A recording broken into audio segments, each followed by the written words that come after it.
Hello friends, आप सबको मसीह यीशु में मेरा बहुत सलाम कबूल हो।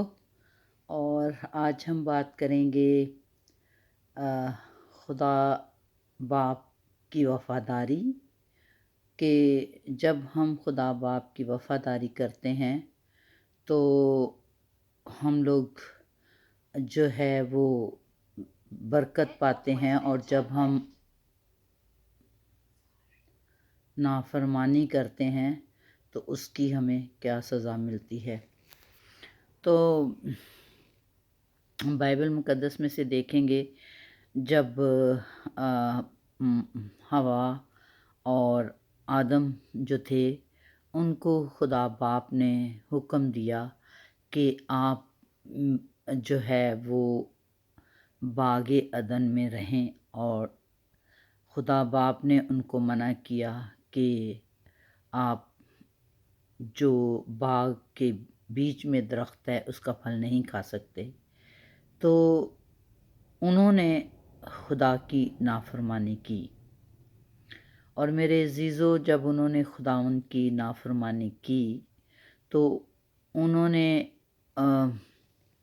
उनके जो गुनाह था उसकी वजह से उनको बागे अदन में से निकलना पड़ा। खुदा ने उनको बागे अदन में से निकाला।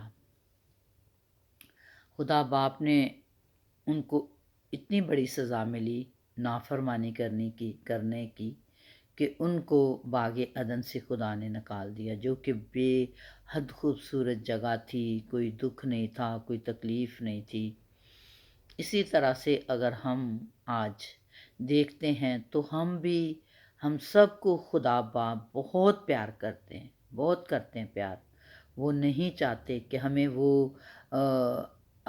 कोई दुख मिले, हम पर मौत आए, हम जो है वो परेशानियों में पड़े। नहीं, वो हमें बेहद प्यार करते हैं, और वो चाहते हैं कि उनकी खुदा बाप की जो हम बेटे और बेटियां हैं, हम हमेशा खुश रहें। तो हम सबको खुदा बाप बागे अदन में रखना चाहता है, और वो रखता है हमें। लेकिन हम बागे अदन में से क्यों निकल जाते हैं? हम अपने बाप की नाफरमानी करते हैं। जब हम नाफरमानी करते हैं तो फिर हम नाफरमानी करके दुखों में पड़ जाते हैं। तो हमें बाइबल मुक़द्दस में से ये मिलता है कि हम लोग जो है खुदावंद जो हमें कहता है हम उसकी वफ़ादारी करें। जो हमें वो हुक्म देता है हम उसके हुक्मों को मानें, तो वो हमें हमेशा बागे अदन में रखेगा, कभी भी दुख नहीं देगा। लेकिन जब हम नाफरमानियाँ करते हैं तो हम बागे अदन में से निकाले जाते हैं। इसी तरह सुलेमान को खुदा बाप ने कहा, उसको बरकत दी, उसको दुनिया जहान की खुदा बाप ने उसे कहा, तू मांग क्या चाहता है। उसने कहा, मुझे हिकमत दे। खुदा बाप ने उसे हिकमत और दनाई दी, और उसने दुनिया का वो काम किया जिससे उसने दिन दुगनी और रात चुगनी तरक्की की। लेकिन जब वो खुदा बाप के हुक्म से हटा,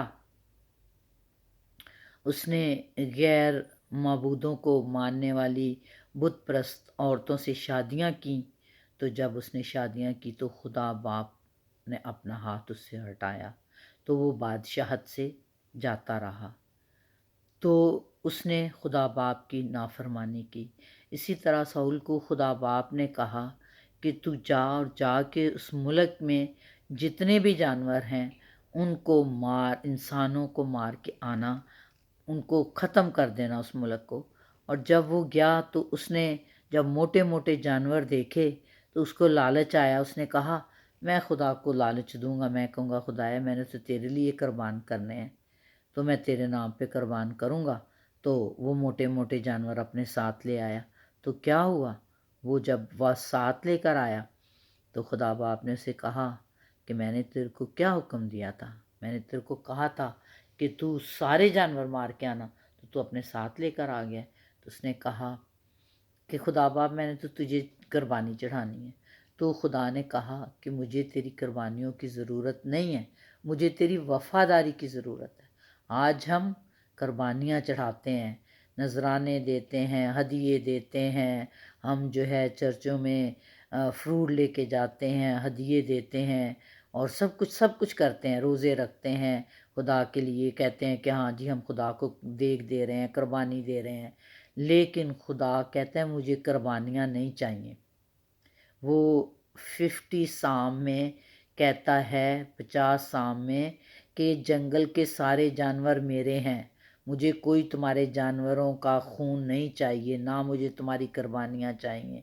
اشعیاء پہلے چیپٹر میں وہ کہتا ہے کہ مجھے تمہاری کوئی قربانیاں نہیں چاہیے، وہ کہتا ہے مجھے تمہاری صرف وفاداری کہ جو میں نے تم لوگوں کو حکم دیے ان حکموں کو مانو، جس کی وجہ سے حوا اور آدم باغ عدن سے نکالے گئے، اور ہم بھی جب نافرمانیاں کرتے ہیں تو باغ عدن میں سے ہمیں جو ہماری خوشیاں ہوتی ہیں ہم سے چھن جاتی ہیں، ہماری جو بلیسنگز ہوتی ہیں وہ ہم سے چلی جاتی ہیں۔ تو اس لیے میرے عزیزو، ہم اپنے باپ آسمانی سے وعدہ کریں، اس کے وفادار رہیں، اس کی ہمیشہ اس کی وفاداری کریں، اس کے کلام کو پڑھیں، اس کے کلام کے مطابق اپنی زندگیاں گزارنے کی کوشش کریں آپ ضرور۔ یہ مشکل نہیں ہے، خدا باپ کے حکموں کو ماننا مشکل نہیں ہے اگر ہم کوشش کریں تو ہم آج اس کلام کے مطابق ہم سیکھیں۔ اسی طرح موسیٰ کو خدا نے کہا کہ جا کے جب اسرائیلی پیاسے تھے تو چٹان کے اوپر جا کے تو ایک دفعہ مارنا پانی آئے گا، اس نے 2 دفعہ مارا، خدا کو غصہ آیا، خدا ناراض ہوا، تو وہ 40 دن کی بجائے 40 سال وہاں بیابانوں میں پھرتے رہے، وادی کی زمین پر نہیں جا سکے۔ تو میرے عزیزو، ہم خدا باپ کو ناراض نہ کریں، وہ ہمارا بہت پیار کرنے والا باپ ہے۔ ہم خدا کو بلیم دیتے ہیں، ہاں اس نے ہمارے ساتھ ایسے کر دیا، خدا نے ہمارے ساتھ ایسے کر دیا۔ نہیں، خدا ہمیں دکھ نہیں دیتا، نہ دینا چاہتا ہے، وہ ہمیں بہت پیار کرتا ہے، لیکن ہم اس کی نافرمانی کرتے ہیں۔ تو ہم ہمیشہ کوشش کریں کہ ہم خدا باپ کی فرمانبرداری کریں۔ خداوند آپ سب کو برکت دے، اور پھر ملیں گے۔ خدا برکت دے، تندرستی زندگی دے، آج کے کلام کے وسیلے سے مجھے اور آپ کو برکت دے، آمین۔ Thank you, bye.